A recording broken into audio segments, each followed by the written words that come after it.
this is Uncle Jim here. Just nod if you can hear me. Is there anyone at home?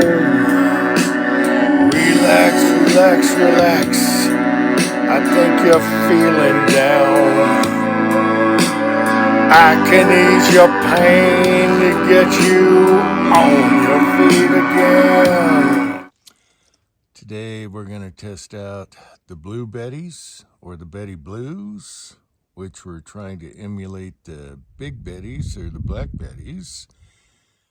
These are the accurate mold, and they come out 237 grain. So what I want to do today, I got a washed out target. All I want to know is, do they group? I'll worry about impact later. So I'm using a Nikon scope I got from Heisei, 3x9 Nikon vintage with bullet drop compensator. Now I will set up that compensator later for subs versus supers, because supers shoot high and subs shoot low. I figure I can use the first mill, or the first, they have 3 dots below the crosshairs, and use that for subs, even though I mostly shoot subs. And then for the high vel, I just have it dead on. Now what happened was, it got dark on me. I got a washed out target out there, and I was shooting some Black Betties,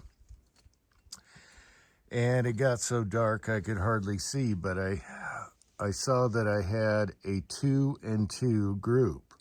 2 were high vel and 2 were subsonic, heavier. And so I have a high and low group, and then this target's already been shot, so I'm making note of where I've shot before. I got a 5-shot group in the bullseye, 2 touching on the left from something else, probably 223. So all I want to know today is, will these group? I'm not even, the scope is still a little to the right. Even though I sighted in close range, it was good, but the windage changed, I guess. But I was shooting at night, so this time I'm going to go at the top black bowl, and it'll tell me everything. So one thing I tested, I loaded these kind of soft. They're pretty on the soft side. So I ran one through in the bolt action. This is the older American Ranch with a rotary magazine. And I ran one through just to see if it's dinging the nose. And there is a slight ding on the first round when I loaded that in there. So I'm going to shoot that, load the magazine up, and see where our impact is. Maybe get our windage right, and then go out and put a proper new target out there. All my 1-inch squares are totally faded out. They're washed out. You can't even see them. And the aperture on this Nikon, the little round dots that go below the squares for holdover, they are perfect on a 1-inch square. However, I can't see them. So let's shoot. All right. So I'm kind of curious where this is going to hit, because last time I shot at this target at night, it was on a bad note. So I'm going to go at the top right square, and it should tell me everything. Oh my gosh, I saw a splatter. Okay, it's to the right, and it's almost dead on. How can that be? How can that be? That's a subsonic.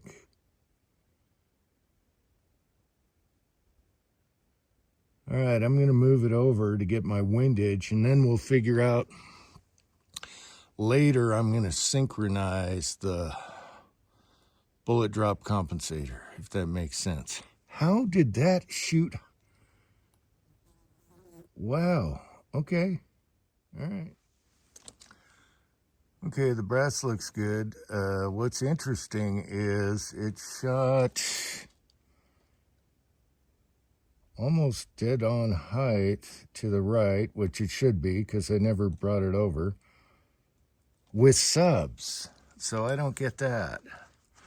Maybe at night I had a problem. So now we got 5 in the magazine. Whether they dent or not, they feed really good.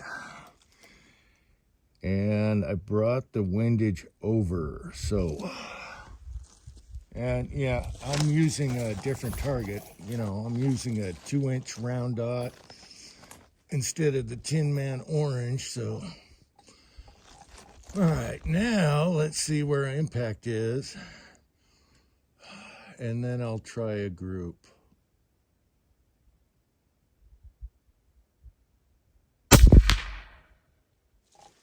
All right, let me look through the spotting scope. Okay, that one shot lower. So cold bore. Shot lower, it came over a little bit. All right, got a little box here to catch the brass, and it just went into the gravel. Thank you very much. Let's do another one here. That was a cold bore. It was a couple inches low after on the second shot. So the cold bore was a couple inches high.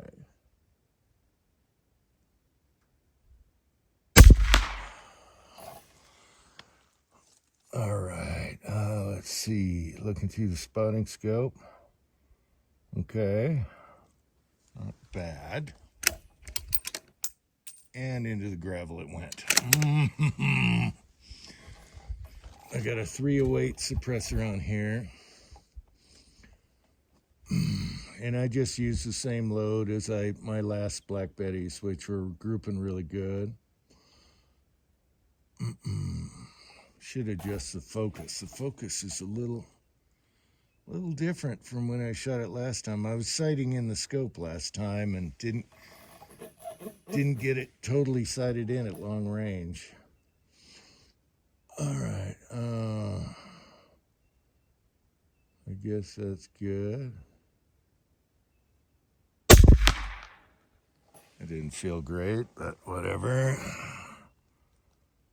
Oh yeah, 2 in the same hole. Okay. Hey, Blue Betty, come on, Blue Betty. This time I got smarter and put my hand over the brass when I ejected it. Threw it in the box. Now for a spotting scope, I'm using the SV Bonnie El Cheapo 25 by 75 by 70. And I tell you what, if you want a cheap spotting scope, it's awesome. It focuses great. So there's that. And it really helps me out because I'm on 9 power here and I can see way better through the spotting scope of what the groups are doing. All right.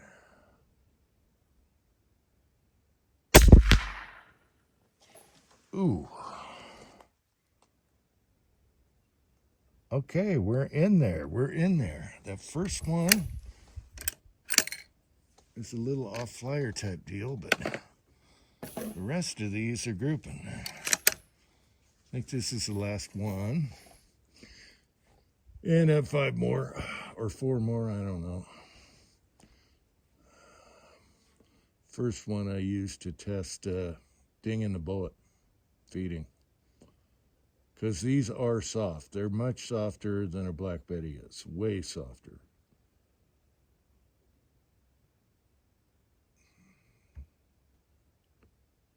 I might be a little more lefty. Oh, yeah. Oh, yeah. All right, so, all right, there is hope for the Blue Betties. I have 2 in the same hole and 2 in the same hole, and the first one was a little right more than the other 2. Yeah. And I will take that. So that's good. All right, what do I got left? I just thought I'd throw this video because I'm doing it anyway, and I wanted to test these. Now, these bullets aren't cured yet. They haven't fully hardened. And I was worried that if they were really soft, they wouldn't shoot good, but oh my God. All right. Okay, I took a Siggy break. I got 4 bullets left because I wasted one checking for the dent test and a Fowler. And so we got 4 left. I think they're a little soft.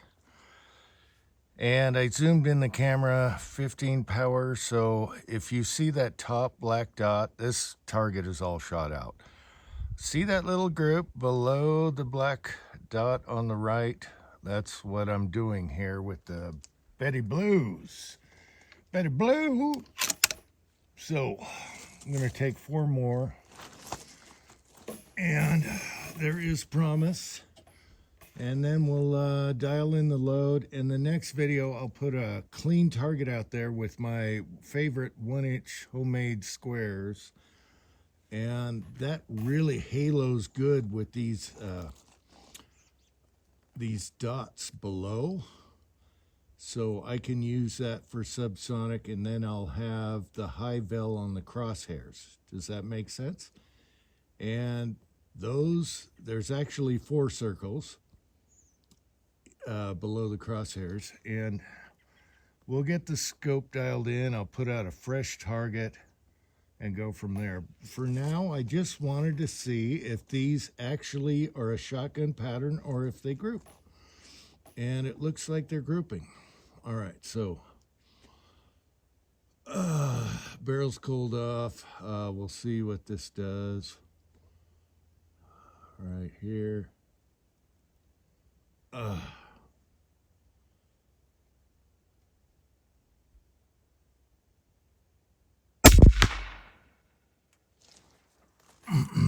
I shouldn't be looking each time. I should just shoot. Okay.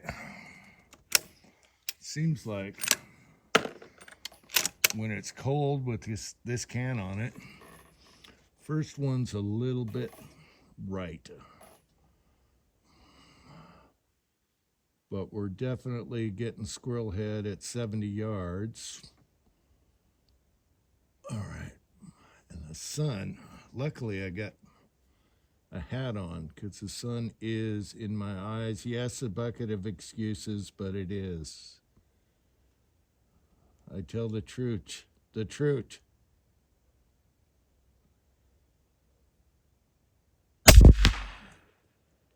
So the sun is messing with me right now, but hey, oh yeah, they're all in that same cluster. That's good. And they feed good. I think next time I'll, I still got this alloy in the pot. I'll just water quench them and water quench the powder coat, or add a little wheel weight. Oh, now I can see good. What the hell?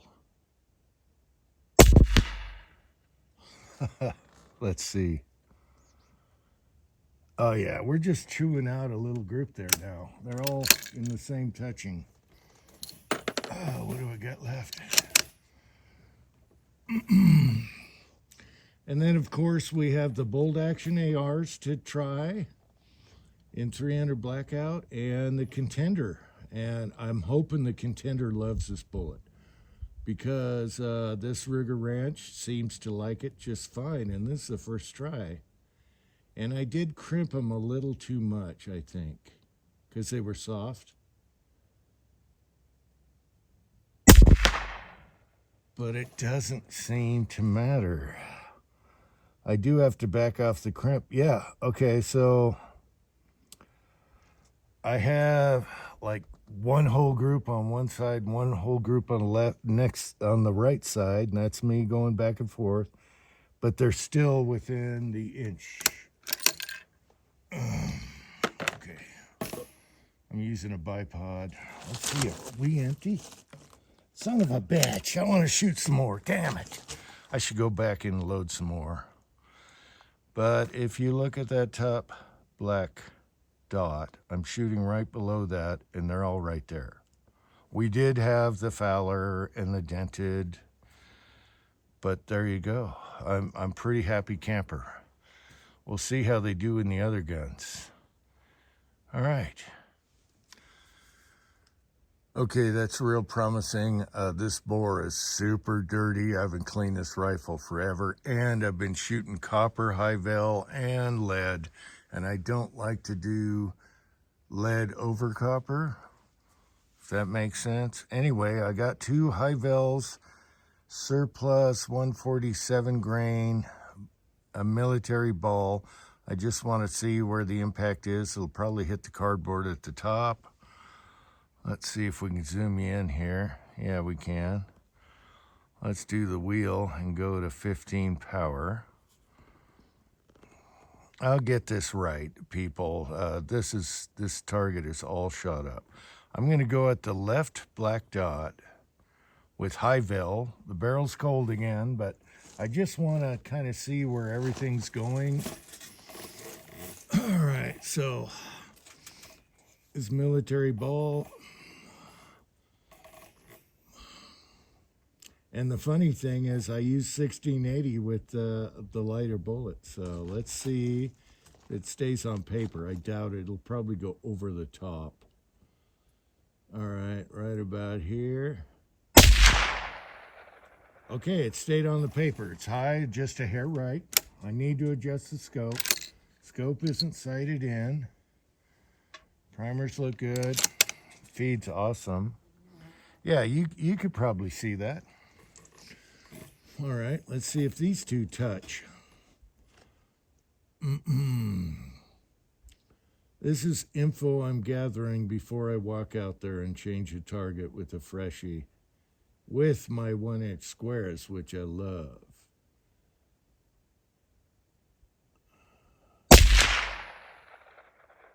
Not the greatest. What is that on the spotting scope? We did have a cold bore, so one's higher and one's lower. It's 1 inch, and you could probably see it. All right, can we focus? So here we are, and it's a beautiful day. Anyway, I love the scope he saw. Saw. I do love the scope, and those compensators are going to be perfect once I get a 1-inch square out there. All right, until next time, thanks for watching. Those last 2 I shot had different primers. Military ball. I got to lay off the crimp on the soft bullets, make them a little harder, but I'm totally happy. All right.